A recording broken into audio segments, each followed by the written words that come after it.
Halo guys, perkenalkan kami dari kelompok 2 jurusan akuntansi. Anggota kelompok kami terdiri dari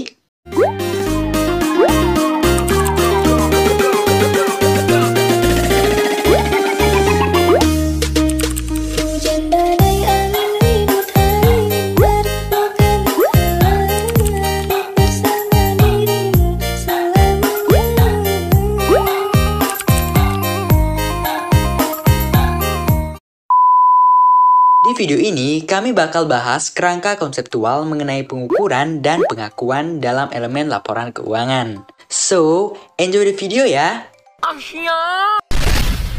Oke teman-teman, pertama kita akan membahas terkait pengukuran. Apa sih itu pengukuran? Kalau tidak salah, maksudnya begini toh.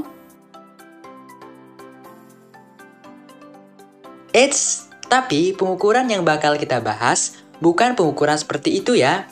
Tetapi maksud pengukuran yang dibahas di sini adalah pengukuran mengenai statement keuangan. Jadi intinya pengukuran itu apa Nah, jadi begini teman-teman. Pengukuran itu adalah penentuan besarnya jumlah rupiah yang nantinya akan diletakkan pada elemen atau pos yang terlibat langsung dalam suatu transaksi, kejadian, atau keadaan guna untuk mengidentifikasi makna atau kelengkapan suatu elemen atau pos. Contohnya seperti ini. Perusahaan membeli mobil bekas dengan harga 80 juta dan biaya perbaikan 10 juta. Dalam akuntansi, mobil tersebut akan diukur memiliki nilai sebesar 90 juta. Nah, itulah yang dimaksud dengan pengukuran di sini. Maka dari itu, dalam pengukuran statement keuangan, laporan dapat melihat 5 atribut pengukuran. Ayo, ada yang tahu nggak 5 atribut pengukuran itu apa aja sih? Nah, aku tahu nih. Apa coba? Menurut Financial Accounting Standard Board, atribut pengukuran itu terdiri dari 5, yaitu pertama, biaya historis, di mana aset dicatat sebesar jumlah kas dan setara kas yang dibayar dari imbalan untuk mendapatkan aset, sedangkan liabilitas dicatat sebesar jumlah yang diterima sebagai penukar dari kewajiban. 2. Biaya kini. Aset dicatat sebesar jumlah kas atau setara kas yang seharusnya dibayar jika aset tersebut diperoleh sekarang, sedangkan liabilitas dicatat sebesar jumlah kas atau setara kas yang tidak didiskontokan yang mungkin akan diperlukan untuk menyelesaikan kewajiban saat ini. Yang ketiga, ada nilai pasar sekarang. Pengukuran fokusnya pada saat mula-mula dan baru mulai pada periode berikutnya. Yang keempat, nilai penyelesaian atau terrealisasi, di mana aset dicatat sebesar jumlah kas atau setara kas yang dapat diperoleh dari menjual aset, sedangkan liabilitas dicatat sebesar nilai penyelesaiannya. Nah, yang terakhir nih aku lupa, sambungin ya. Oke.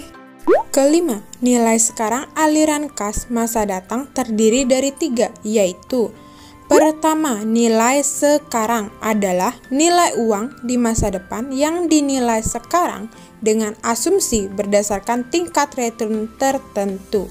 Contohnya, saat kita berinvestasi dalam bentuk deposito, kita mulai investasi di tahun 2010 dan sekarang tahun 2021, di mana dalam investasi tersebut memiliki tingkat bunga 6% per tahun. Dengan begitu, nilai sekarang inilah yang bertujuan untuk menghitung besarnya tingkat persentase bunga terhadap investasi kita pada periode sekarang. Kedua, nilai sekarang harapan adalah nilai uang di masa sekarang yang diperhitungkan nantinya di masa depan berdasarkan tingkat return tertentu. Contohnya, kita sebelumnya sudah mengetahui berapa besarnya bunga di masa sekarang dari tingkat bunga 6% per tahun tersebut. Lalu, untuk mengetahui berapa tingkat persentase bunga terhadap investasi kita di 5 tahun berikutnya, kita perlu menghitung dengan menggunakan nilai sekarang harapan. guna untuk memprediksi apakah tingkat persentase bunga terhadap investasi kita akan sesuai dengan harapan kita atau tidak. Ketiga, nilai wajar adalah nilai uang yang seharusnya kita peroleh setelah dikurangi atau ditambah dari kemungkinan-kemungkinan yang terjadi. Contohnya, kemungkinan terjadinya inflasi, sehingga nilai wajar inilah yang akan menjadi pertimbangan berapa besarnya jumlah uang yang akan kita terima di masa mendatang.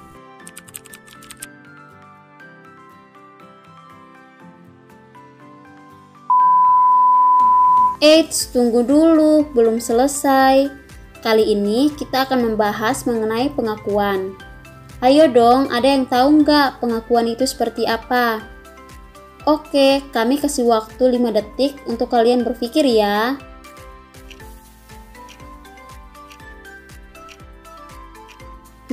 Tidak ada yang tahu nih. Jadi teman-teman, pengakuan itu secara teknis atau praktek adalah pencatatan secara resmi suatu kuantitas dari hasil pengukuran ke dalam sistem akuntansi, sehingga jumlah rupiah tersebut akan mempengaruhi suatu pos atau elemen dalam statement keuangan.